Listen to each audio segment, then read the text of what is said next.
Podcast Cepal. Podcast Cepal. O podcast dedicado à liderança evangélica de língua portuguesa.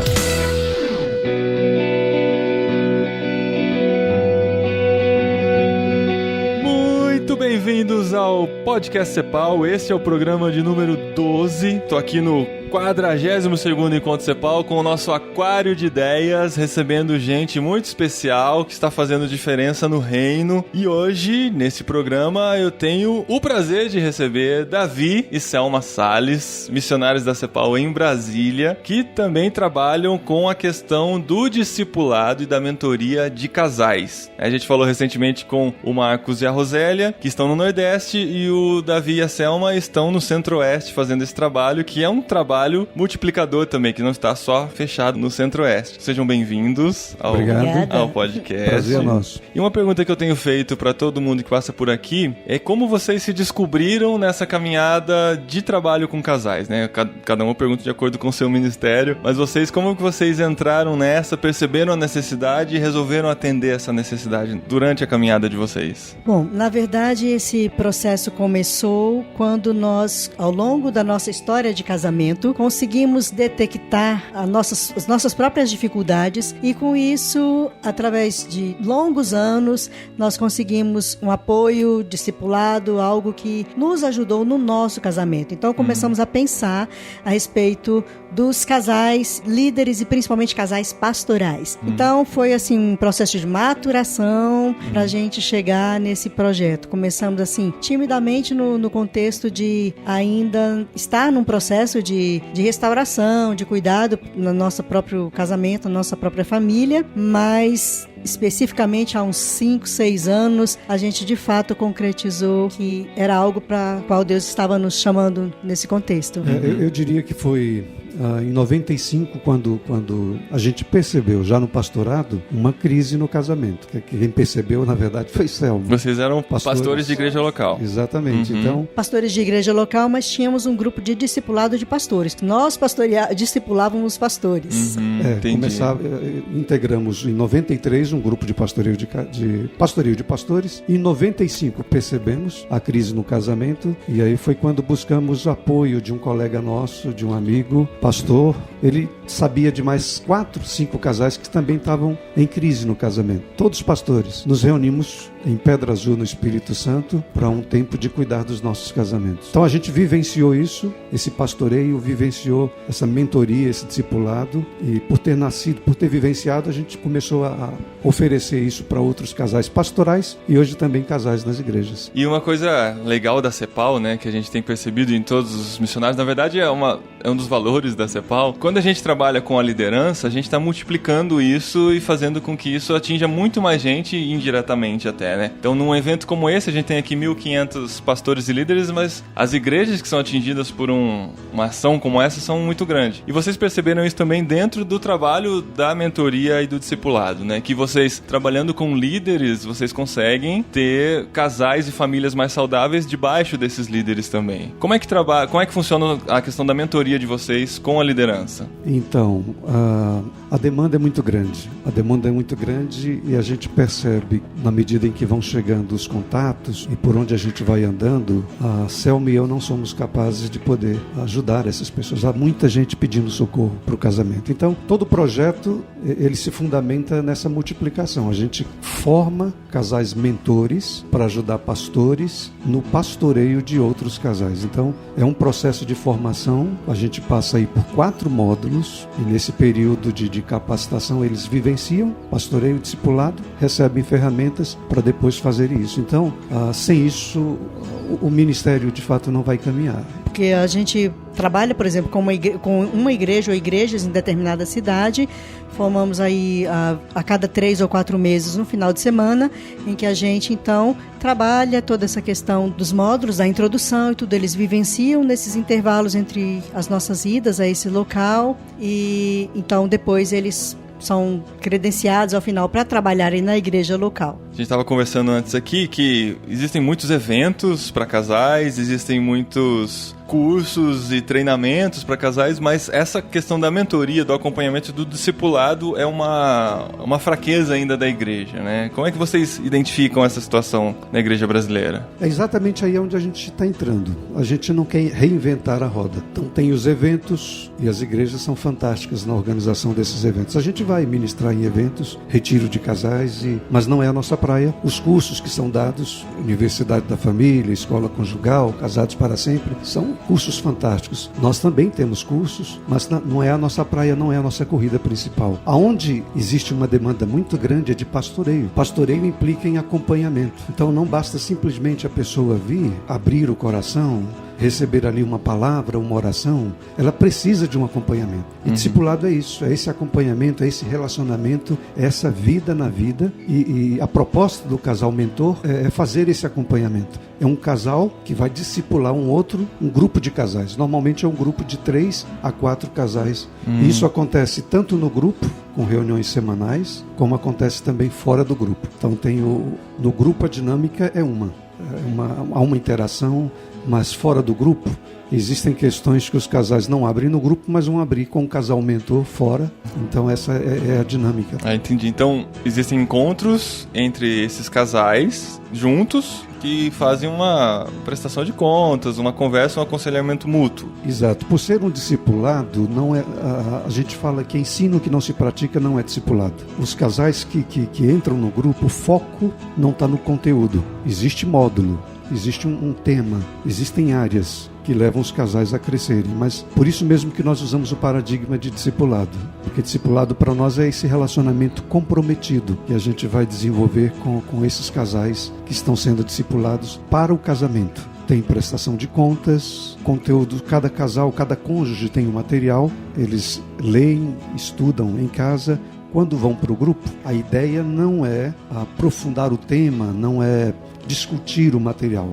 A ideia é saber como que isso está se aplicando na vida e no casamento deles. E como existe tarefas práticas para crescer na área, há um momento no grupo onde prestamos contas de como estamos com relação a isso. Tudo focado para o casamento. Também nesse contexto existem tempo no grupo, existem situações que a gente costuma chamar de encontros informais, em que geralmente o líder ou um dos casais se encontra com o outro para tratar algo mais específico que surgiu durante o encontro. Existem situações em que aquele casal está, digamos, na UTI, então nessas situações eles são encaminhados até para acompanhamento terapêutico, alguma coisa. Então dali do grupo saem diversas demandas, surgem diversas necessidades, ou o próprio grupo consegue atender, ou eles são encaminhados, e daí também nessa forma tratando o casamento, mas também sendo capacitados para que eles possam fazer isso com outros casais. Eu diria que esse é o diferencial, Paulinho. O curso não promove isso, não proporciona isso. Então, pastorear implica em cuidar, em restaurar. Demanda tempo, né? Dedicação. Não é num encontro apenas. Então, porque a gente tem dito assim que o curso ele tem começo, meio e fim, né? E tem um material a ser trabalhado. No caso do discipulado é uma coisa pro resto da vida. Mesmo que esse casal ou esses casais que passem pelo grupo, eles acabem por alguma razão não se integrando ou não continuando no Ministério de Casais, mas eles têm o casamento deles, condições, ferramentas, condições de continuar melhorando. É claro, sempre dá para melhorar o casamento, mas eles também têm condições de atender em várias áreas da igreja no que diz respeito ao casamento especificamente. Eles acabam ficando preparados para ajudar outras pessoas. Exatamente. Multiplicar aquilo, né? Multiplicar mesmo que não seja na forma de grupo ou de ministério, de casais, coisas Estão assim. Estão preparados para servir na igreja nessa área.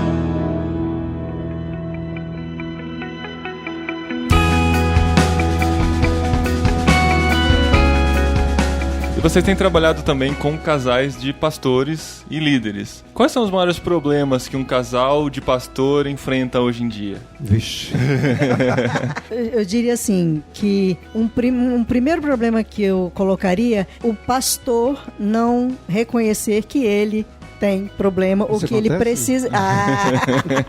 Então, porque, como eu disse, foi o que nós vivenciamos, né? Davi e eu ficamos muito tempo, até que detectamos problemas no nosso casamento. Mas estava ocupado com outras coisas. E até que a gente chegava a fazer uma lista com uma série de pessoas dizendo, não, podemos procurar ajuda com aqui e tal, mas aí quando a gente ia para dar, geralmente, né, o homem que faz isso chegava e dizia, não, mas a gente consegue resolver sozinho, olha, a gente já caminhou até aqui e coisas assim, ou então, olha, se for alguém, é da denominação, aí como é que vai ser essa situação? Coisas assim, mas o que vão dizer? Eu, pastor, principalmente no nosso caso, né, estamos discipulando outros pastores e agora vão saber que eu estou procurando ajuda. Então, isso, Paulinho, aconteceu assim, acho que foram uns 4 a 5 anos, no mínimo, até que eu dei o passo de dizer, então, eu vou procurar ajuda para minha vida, já que não está querendo casamento. Então, eu diria que esse para mim, é um dos primeiros problemas, é o pastor ou admitir, ou chegar ao ponto de, uma vez admitido, ir realmente atrás de ajuda. E a minha preocupação, eu era viciado em igreja. Descobri que eu tinha uma vulnerabilidade por ativismo. Quando a gente entrou naquele grupo que mencionei no começo, uma das frases usadas pela Selma foi algo parecido a: eu não aguento concorrer com a igreja. Você tem tempo para a igreja? Você tem tempo para as pessoas, você não tem tempo para mim, não tem tempo para os nossos filhos. Era quase como eles estavam crescendo como filhos órfãos de pai vivo. E ela como viúva de marido vivo. Então, pastores têm medo de se abrir. Eu tinha medo de me abrir. E tenho um pouco de orgulho. Quem tomou a iniciativa da restauração, quem percebeu foi a Selma. Então eu tinha algumas resistências, estava mais preocupado com o ministério do que com o casamento, com a família.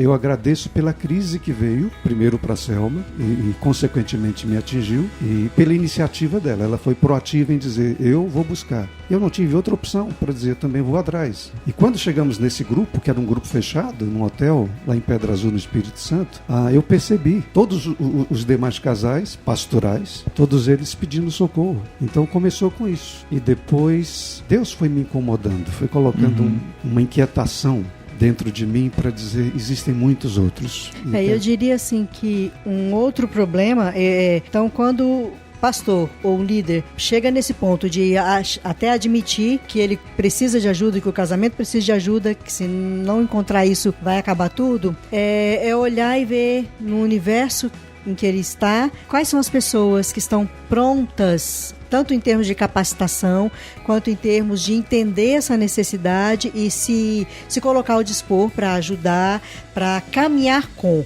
Porque vem aquela história, como a gente tem ouvido muito, não só nos grupos, né, mas também no consultório, né, somos psicólogos, então no nosso consultório a gente atende casais e chegam, então vem essa questão de achar, quando chegam a procurar ajuda, encontram alguma coisa, é algo assim muito esporádico, muito superficial, aquela história, né, vai lá no gabinete, recebe uma oração, ou tem um bate-papo aqui e depois para por aí, não tem esse acompanhamento. Não tratou a raiz do problema. Não tratou a raiz e não tem um acompanhamento. Vai lá, digamos, 2, 3 encontros e para por aí. Então, existe o grupo de pastoreio de casais pastorais, que normalmente também pode envolver missionários, mas ele é exclusivo.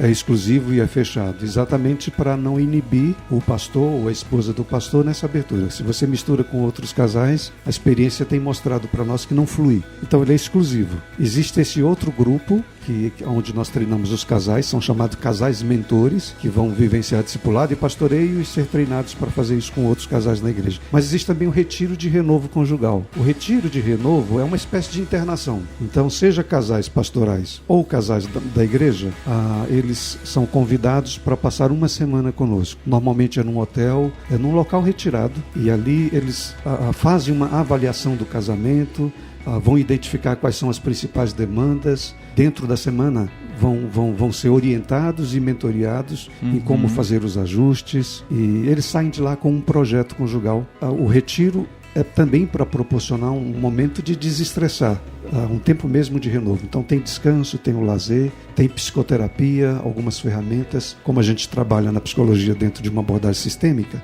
também introduzimos esse recurso dentro do retiro. E ele é limitado a 5, 6 casais. Então eu e Selma... Porque a ideia é realmente vivenciar ali num grupo pequeno, né? É como se fosse a experiência que eles teriam, né, durante o semestre, um módulo e tal na igreja. Em uma semana ali a gente faz essa internação, esse intensivo, e procura agregar ali pra não ser aquela coisa de palestra em que tá todo mundo ouvindo, mas vocês estão conversando, discutindo e vivenciando isso o tempo todo, né? Exatamente. Aliás, isso é exatamente o que não fazemos. A não ser quando vamos num retiro de casais que querem que façamos palestras, mas... Quando imploram muito pra vocês fazerem.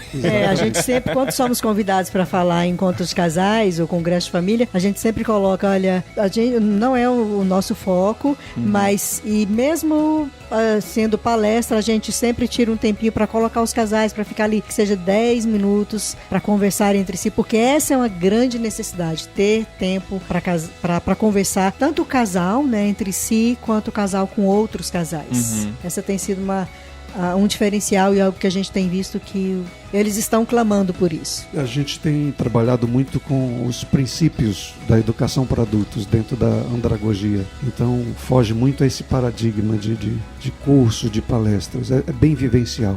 E o nome do ministério de vocês é o Casal em Foco. Tem o site www.casalemfoco.org. Lá tem todas essas informações. Se alguém quiser conhecer melhor e se envolver, pode ter todas essas informações no site. Exatamente. Casal em Foco, a própria palavra diz, porque o nosso foco é casal.